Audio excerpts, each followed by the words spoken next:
Minasan, konnichiwa. O genki desu ka? Selamat datang di channel Belajar Hatsuong Bahasa Jepang bersama saya.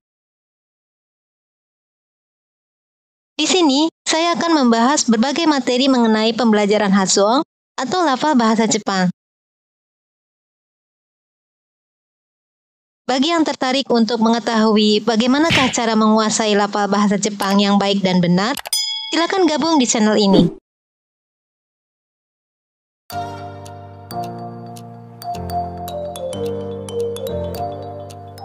Pada kesempatan kali ini, saya akan membahas mengenai mora dalam bahasa Jepang. Nah, mungkin minasang pernah mengetahui pada beberapa kata serapan, misalnya dari bahasa Inggris ada kata start, milk, bed, hint. Itu masing-masing diucapkan dengan satu suku kata saja atau satu silabe ya. Tetapi apabila diserap ke dalam bahasa Jepang, maka akan menjadi start, milk, beddo, hinto. Jadi seperti itu. Berbeda dengan aslinya. Nah, hal ini dikarenakan bahasa Jepang merupakan bahasa yang menggunakan sistem bunyi terbuka atau dikenal dengan istilah kayong setsu. Jadi diakhiri dengan vokal. Kecuali bunyi n itu ada satu-satunya bunyi konsonan yang berdiri sendiri di dalam bahasa Jepang. Nah, selain itu, Jepang menggunakan sistem mora. Jadi tidak menggunakan silabe atau suku kata. Jadi mora itu apa? Nah, apabila dilihat dari pengertiannya, mora adalah kana hitomoji atau berarti satu huruf kana, bisa hiragana atau katakana. Nah, mora ini disebut juga dengan istilah haku. Mora dalam bahasa Jepang itu terdiri dari vokal a, i, u, e, o, ada 5 ya vokal dalam bahasa Jepang, boing ya, dikenal dengan istilah boing, atau berikutnya adalah konsonan atau shing yang hanya terdiri satu saja seperti yang tadi saya katakan ya, hanya n saja. Itu dihitung sebagai satu mora. Kemudian yang lainnya itu semuanya merupakan kombinasi dari konsonan dan vokal atau shing dan boing. Misalnya kakiku keko, sashisu seso, tachitsu teto, dan lain-lain. Kemudian berikutnya adalah hyoong. Ini juga dihitung sebagai satu mora meskipun terdiri dari 2 huruf ya. Tetapi huruf yang kedua, huruf ya, yu, yo, itu ditulis dengan huruf kecil ya. Nah, kemudian diikuti oleh bunyi a, u, o, vokalnya ya. Jadi contohnya misalnya kya, kyu, kyo, sha, shu, sho, mya, myu, myo, misalnya seperti itu ya. Jadi itu juga dihitung sebagai satu mora. Nah, kemudian satu lagi adalah bunyi khusus atau mora khusus yang terdiri dari choong atau bunyi panjang, kemudian sokuong atau bunyi rangkap konsonan, dan bunyi hatsuong atau bunyi n ini ya. Jadi tadi ya konsonan yang hanya satu-satunya itu disebut sebagai mora khusus. Nah, dengan demikian tadi ya untuk huruf serapan dari bahasa Inggris yang start, milk, bed, dan hint itu apabila diubah ke dalam sistem mora dalam bahasa Jepang, maka untuk kata start itu menjadi stato, itu menjadi 4 mora. Kemudian milk menjadi miruku, itu menjadi 3 mora. Kemudian bed itu menjadi beddo, ini juga menjadi 3 mora. Dan hint dalam bahasa Jepangnya menjadi hinto, ini juga menjadi 3 mora. Nah, dengan demikian ini ada latihan ya. Silakan minasang tebak ada berapa mora di kata berikut, yaitu Eropa. Ada berapa? Betul ya, jadi ada 5 di sini ya. Untuk huruf io-nya sendiri, kemudian bunyi panjang, huruf ro, kemudian bunyi kecil ya, ini rangkap konsonan atau sokuong, dan huruf pa. Jadi Eropa ini ada 5 mora. Kemudian pada kata yubingkyoku, itu ada berapa mora? Betul ya, ada 6. Jadi yu, kemudian chong bunyi panjang, kemudian bi, dan hatsuong bunyi eng, kemudian kyo itu sokuong dan ku ya. Jadi yu bing kyoku itu ada 6 mora. Silakan minasang bisa melihat kosakata yang lain ya untuk berlatih menentukan mora dalam bahasa Jepang. Nah, selain itu, tadi saya sudah mengatakan bahwa ada mora khusus atau bunyi khusus dalam bahasa Jepang, dikenal dengan istilah tokushu mora atau tokushu haku. Ini ada chong atau bunyi panjang, ditulis dengan huruf R besar ya. Jadi penandanya adalah huruf R besar. Kemudian ada sokuong atau di rangkap konsonan ditandai dengan ki besar, dan ada hatsuong atau bunyi N ya, ditandai dengan huruf N besar. Nah, untuk chong atau bunyi panjang ini ada beberapa ya. Misalnya perpanjangan dari atau bunyi panjang dari A adalah A lagi. Misalnya contohnya okasang, obasang, mama, seperti itu ya. Jadi beda ya panjangnya. Misalnya kata ada yang bunyi panjangnya punya, kemudian bunyi pendeknya juga punya. Misalnya tadi ya, obasang, itu berarti nenek ya, tapi ada obasang, itu berarti bibi. Jadi beda ya, obasang dengan obasang. Oke, jadi bunyi panjang dan pendek dalam bahasa Jepang ini membedakan arti. Minasang hati-hati ya pada saat mengucapkan. Terutama apabila ada kosakata pembandingnya ya di situ. Kalau tidak ada pun, di situ berpengaruh terhadap kealamiahan berbicara. Orang Jepang tidak ngerti ya kalau minasang mengucapkan dengan keliru pada bunyi panjang ini. Nah, kemudian berikutnya adalah bunyi panjang dari i adalah i lagi. Jadi, misalnya oji-san, chisai, tanoshii, seperti itu ya. Nah, untuk kata oji-san ini juga ada bunyi pendeknya ya, oji-san, seperti itu. Kalau oji-san itu adalah kakek, kalau oji-san itu adalah paman.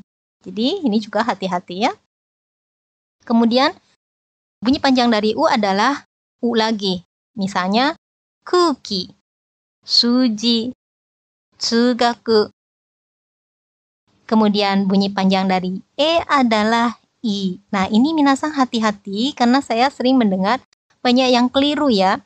Misalnya ada tulisan seperti ini, eiga seperti ini ya. Nah, minasang jangan mengucapkan eiga, tetapi ega. Jadi, i ini adalah bunyi panjang dari e. Jadi, ucapkan ega.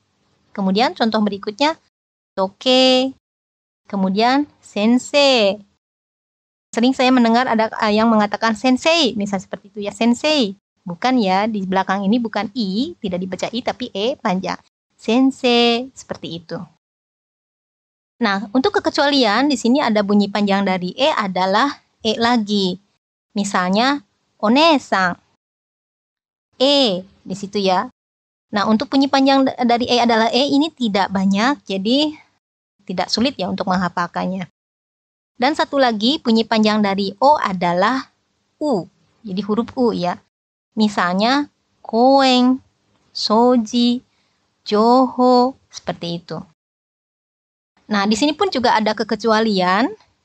Bunyi panjang dari o adalah o lagi. Misalnya oki, toi, ori, okami. Nah, tapi ini juga ya untuk kekecualian bunyi panjang dari o adalah o lagi juga tidak banyak. Jadi tidak terlalu sulit untuk menghafalkannya. Demikian bunyi panjang ini hati-hati ya karena seperti yang tadi sudah saya katakan ada yang membedakan arti, dan kalau tidak membedakan arti, itu juga berhubungan dengan kealamiahan berbicara dalam bahasa Jepang. Berikutnya adalah sokuong atau bunyi rangkap konsonan. Ini ditandai dengan bunyi kecil ya, kalau misalnya dalam hurufnya pada saat menulisnya.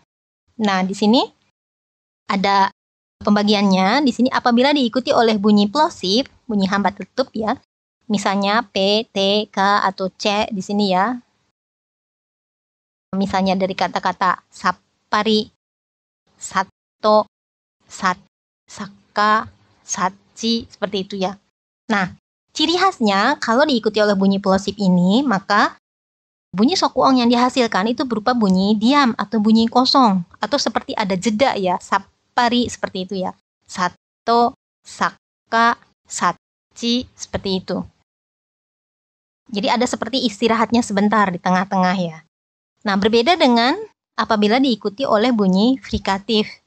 Bisa misalnya contohnya bunyi S ya atau bunyi sh ya di situ. Contohnya asari, isho, misalnya seperti itu ya. Ishoni juga ada kan kata itu. Nah, maka di sini bukan bunyi diam, tetapi bunyi desisnya akan bertambah panjang. Asari, isho, seperti itu ya. Nah, ini juga hati-hati karena apabila diucapkan tidak seharusnya seperti ini, akan membedakan pada saat pelafalannya ya, alamiah atau tidaknya pada saat berbicara. Atau juga ada beberapa yang akhirnya terdengarnya tidak seperti sokuong, itu akan beralih menjadi arti yang lain ya, seperti itu, hati-hati.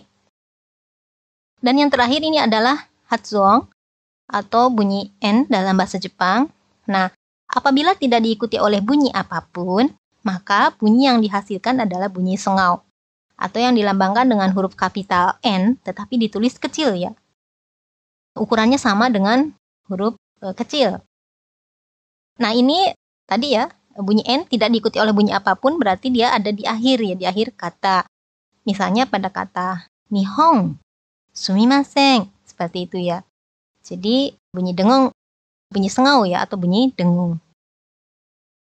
Kemudian apabila diikuti oleh bunyi konsonan, nah ini ada beberapa. Ada yang tetap dibaca N lagi. Nah, apabila diikuti oleh konsonan alveolar. Konsonan alveolar itu konsonan yang titik hambatnya itu ada di gusi ya, seperti T, D, N, R, seperti itu ya. Nah, ini contohnya hantai, kondo, sonna, renraku, seperti itu ya. Nah, selain itu, N itu akan berubah menjadi bunyi M apabila diikuti oleh konsonan bilabial. Bilabial itu titik hambatnya di kedua belah bibir. Misalnya P, dan B ya. Contoh katanya simpai, hombako, umme, seperti itu ya. Kemudian satu lagi berubah menjadi bunyi kalau dalam bahasa kita jadi NG ya. Nah, apabila diikuti oleh konsonan velar. Konsonan velar itu titik hambatnya di langit-langit lunak ya. Jadi misalnya bunyi K atau bunyi G. Di sini akan dibaca sangka, ongaku, seperti itu ya. Jadi hati-hati, ini juga bunyi itu harus betul-betul dibunyikan. Jangan sampai keliru. Misalnya dalam huruf Indonesia aja ya, Indonesia. Kadang saya sering juga mendengar untuk mengatakan Indonesia, ada yang mengatakannya Indonesia, misalnya seperti itu ya, malah do-nya kadang dibunyi panjang, Indonesia, n-nya tidak terdengar. Nah, dalam bahasa Jepang itu tidak betul ya, harusnya n-nya juga dibunyikan Indonesia, seperti itu jadinya kalau dalam bahasa Jepang, Indonesia. Jadi n-nya sendiri dihitung sebagai satu mora, jadi tidak dilabrak seperti itu aja ya, dibunyikan. Nah, demikian untuk pembahasan kita kali ini. Sampai jumpa pada pembahasan yang lain. Minasan, do deshita ka? Mudah bukan? Demikian video tutorial kali ini. Semoga bermanfaat. Sampai jumpa di video tutorial berikutnya. Oh ya, jangan lupa untuk menekan tombol like dan subscribe-nya ya.